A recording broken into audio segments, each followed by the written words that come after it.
Na escuridão de seu sofrimento, Jó sente o peso de cada palavra de seus amigos. Bildade, impaciente e irritado, dispara: até quando você vai continuar falando assim? Suas palavras são um vento forte.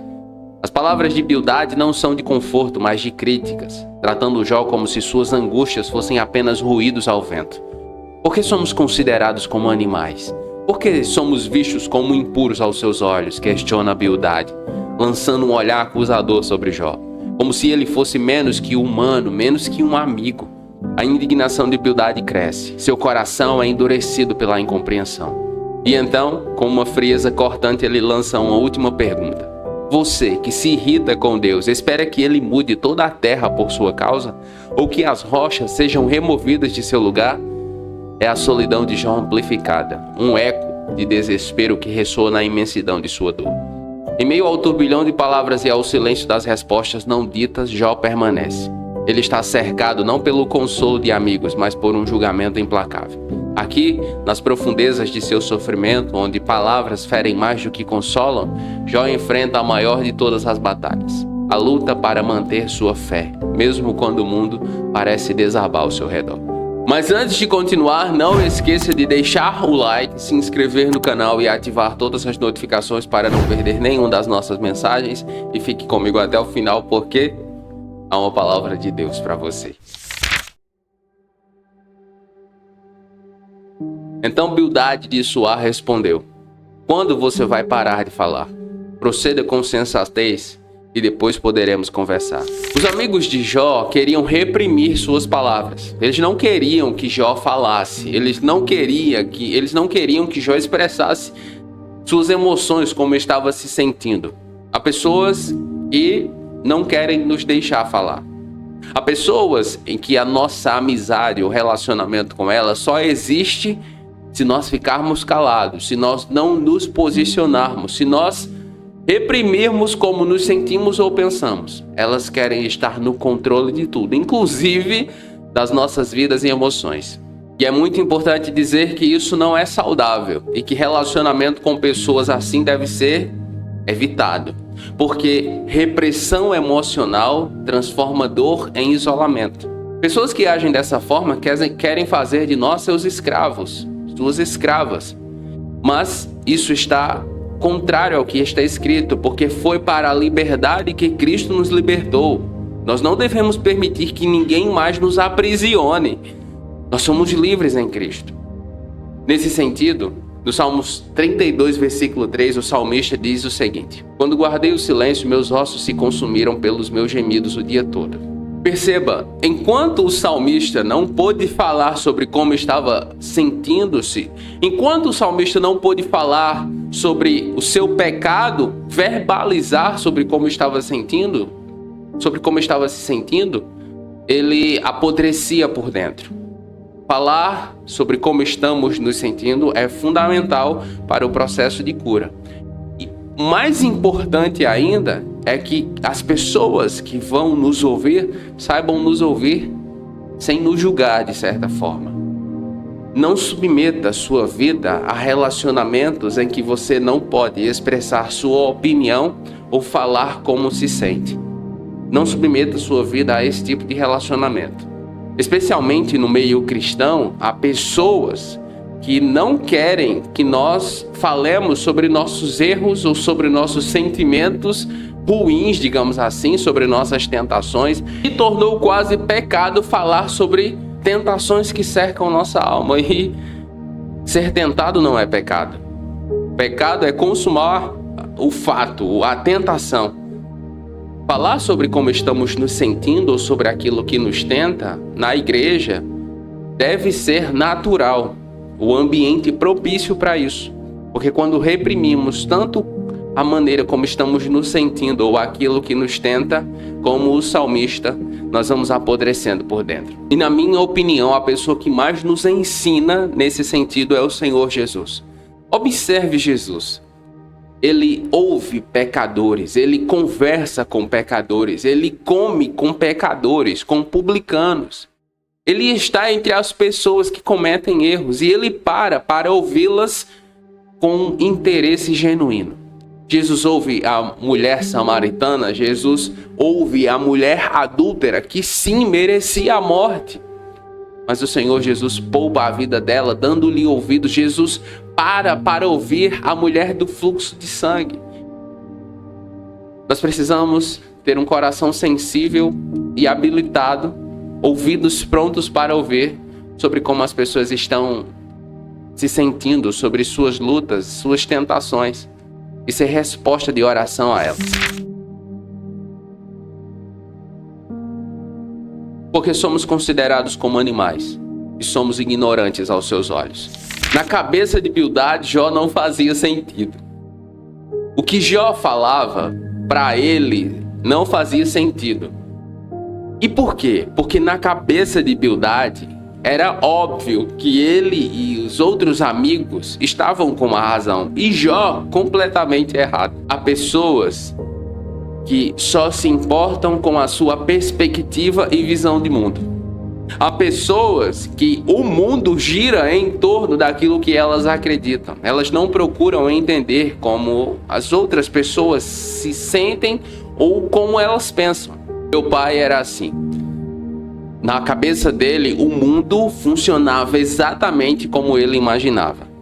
Ele não queria nos permitir fazer ou tentar coisas diferentes daquilo que ele já havia traçado para a nossa vida.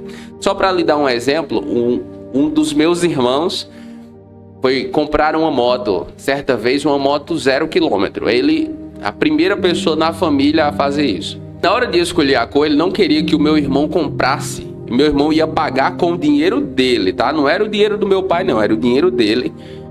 Meu pai não queria que meu irmão escolhesse a moto de cor vermelha, porque, segundo ele, era mais visada pelos ladrões, era mais roubada. Então, meu pai disse, escolha a preta. Isso gerou uma confusão de vários dias na família. Meu irmão não cedeu. Ele acabou comprando a moto vermelha e nunca foi roubado. Mas isso gerou um mal-estar gigantesco. Quase que o meu irmão, inclusive, desiste da compra. O meu pai é essa pessoa repressora.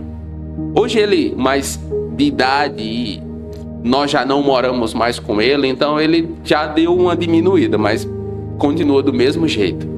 O que eu quero dizer é que há pessoas que querem controlar todas as nossas ações, atitudes e sentimentos. E também a nossa fé, muitas vezes. Mas em todo e qualquer relacionamento, seja de amizade, de cônjuge, de pai e filho, nós precisamos ter um interesse real nas pessoas. E nesse sentido, veja o que está escrito em Efésios capítulo 4, versículo 2. Sejam completamente humildes e dóceis, e sejam pacientes, suportando uns aos outros com amor.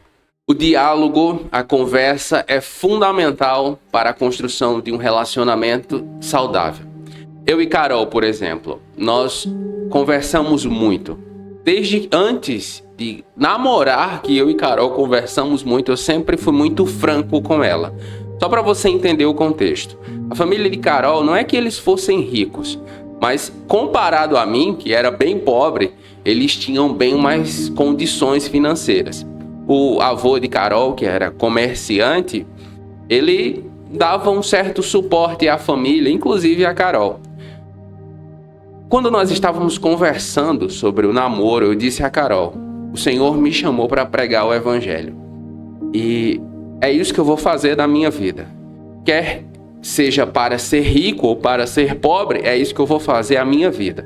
E eu não quero atrapalhar a sua vida. E por que eu disse isso? Porque Carol, ela é muito inteligente. Você me vê e me ouve. Mas saiba que por trás tem Carol, que me ajuda, dá suporte em tudo. Então, muito do que o Jesus e a Bíblia é hoje é fruto do empenho dela também. Ela é muito inteligente, muito diferenciada. A expectativa da família dela é que ela fosse professora universitária. Eu sabia disso. Então eu disse, eu não quero atrapalhar a sua vida. Mas o Senhor me chamou para pregar o Evangelho. E se nós acabarmos por aqui, tá tudo bem. Eu amo você, mas eu não quero atrapalhar a sua vida. Ela não aceitou minha proposta, pelo contrário, ela disse sim e a minha vocação passou a ser a vocação dela, ela abriu mão das expectativas que a família dela tinha para ela, para viver o bom plano de Deus para as nossas vidas. Ao longo do tempo, nós passamos por muitas adversidades, muita escassez, especialmente no início do nosso relacionamento. Mas Carol sempre gerenciou muito bem as nossas finanças. Eu lembro que da época em que nós tínhamos apenas R$5 para fazer um lanche.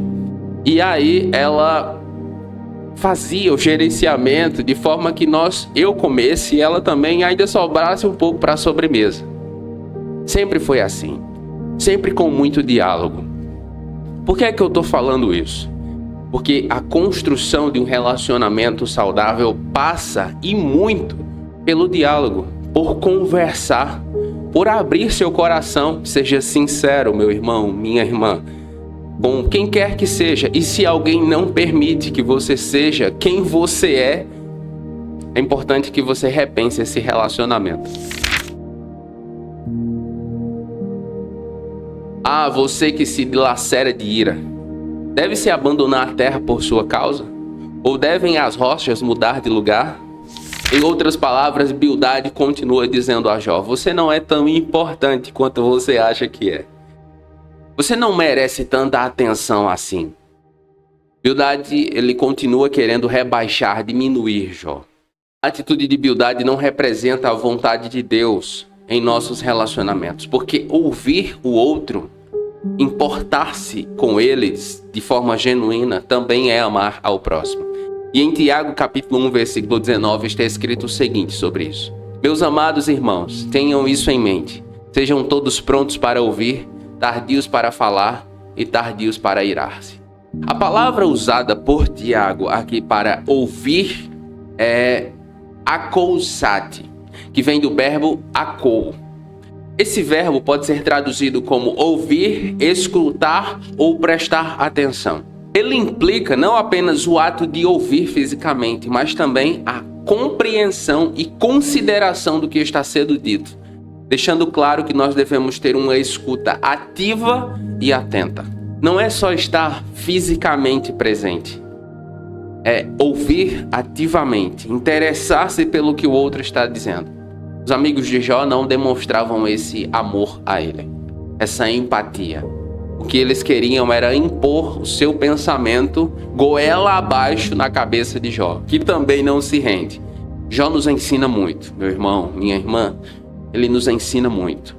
Porque ele está vulnerável, ele está quebrado, ele está de luto, fragilizado. Mas mesmo assim ele não abre mão de sua identidade e convicções. Que eu e você possamos seguir o mesmo caminho. Vamos orar?